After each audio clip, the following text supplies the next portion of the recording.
So welcome again to Automating by Design, your business, life, and legacy. And today I have my friend Mark Larson with Early Matters SA. I love this conversation. And at the same time, before we get serious about education and all that, I do want to let people know that yes, my hair looks like a dreamsicle. Just so you know, yes, that change did happen. We were just talking about it earlier. I actually had my hair a copper color for Halloween. I chose to go ahead and be Columbia from Rocky Horror Picture Shows. Nice. By the way, you don't have to tell your 7-year-old daughter, but when she gets older, let her know Yeah. that sequins and fishnet do not mix well. Oh, yeah, that's a lot of things to catch. That's a lot of things Yeah. to catch. Absolutely. And I don't know if you ever followed Sandman on Netflix or the Mhm. graphic novel by Neil No. Gaiman.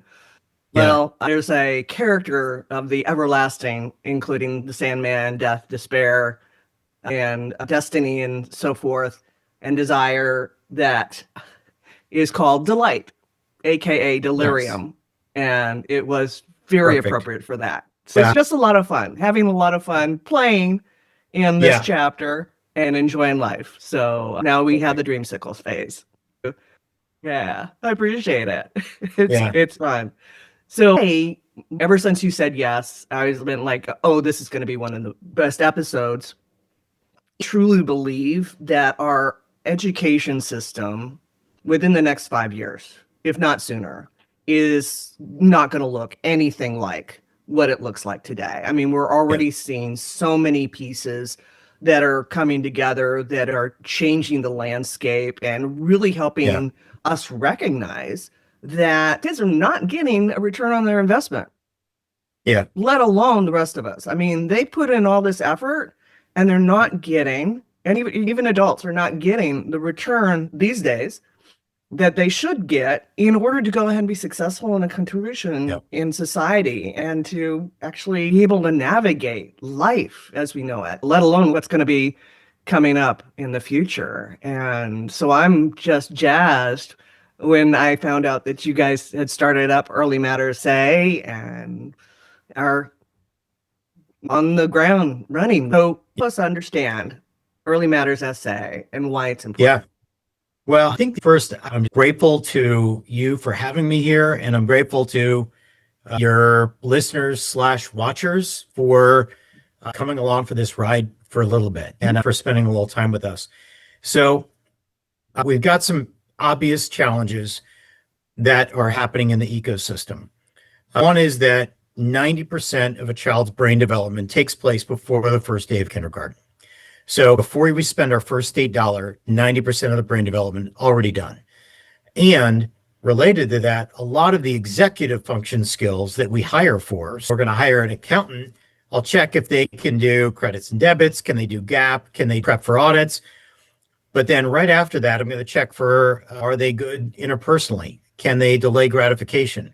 Do they have grit? Are they curious? All those things, the vast majority of that is built by the time you're 5. And we just haven't looked at it so much. So that's one.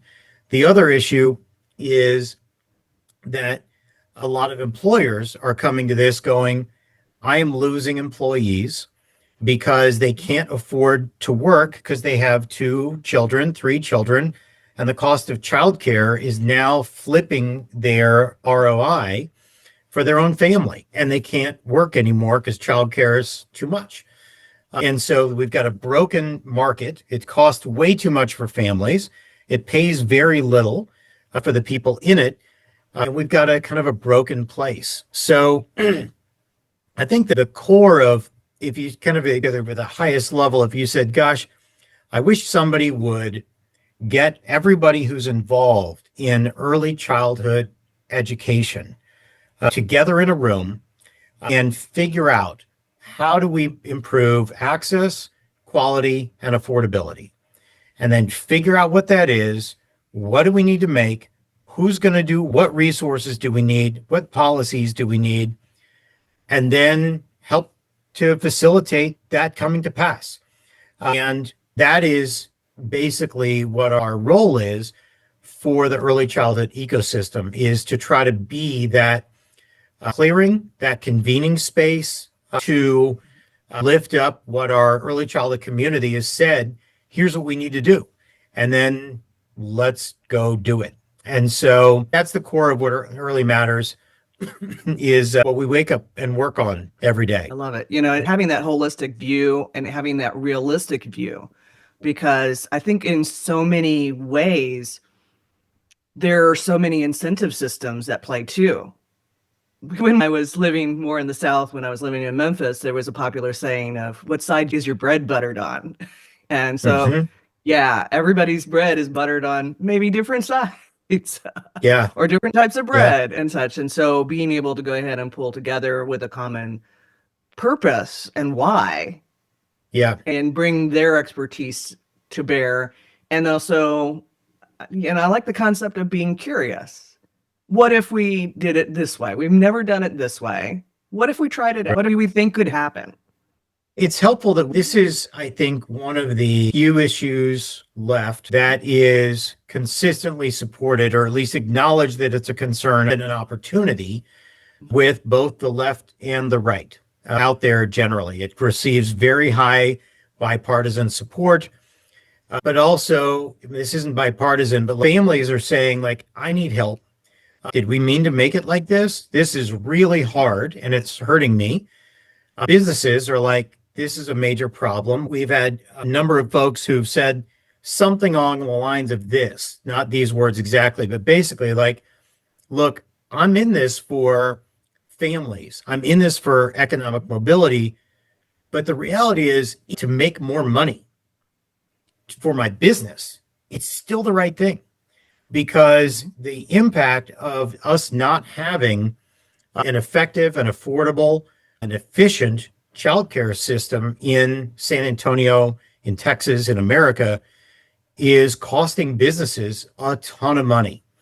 We had a gentleman who leads a very, very large national company with a major production plant here in San Antonio who's like, look, we usually raise wages 2.5%, 3%, but last year I had to go up 7%. And one of the key drivers for me was that people can't afford childcare, and it's costing me in employee absenteeism. It's costing me in turnover, and then recruiting the next person, the retraining. It's costing me in institutional knowledge loss. It's hurting my business. And if I don't figure out how to move from the victim side to the what can we do about it side, this is going to keep hurting my bottom line. So from my perspective is, I think that AA uses the phrase like, we don't care what got you to the room, we care why you stay. Like, look, if you're coming because you care about economic development or you're a greedy capitalist, great. I'm glad you're here. And if you're coming to this because you care about economic mobility and what's good for families, I'm glad you're here. You're in the right spot. If you're here because you're like, why are we not being more intentional about brain development, both for intellectual capability and expanding your potential executive function skills? This is just an inefficient way to do education. I'm here for that. Cool.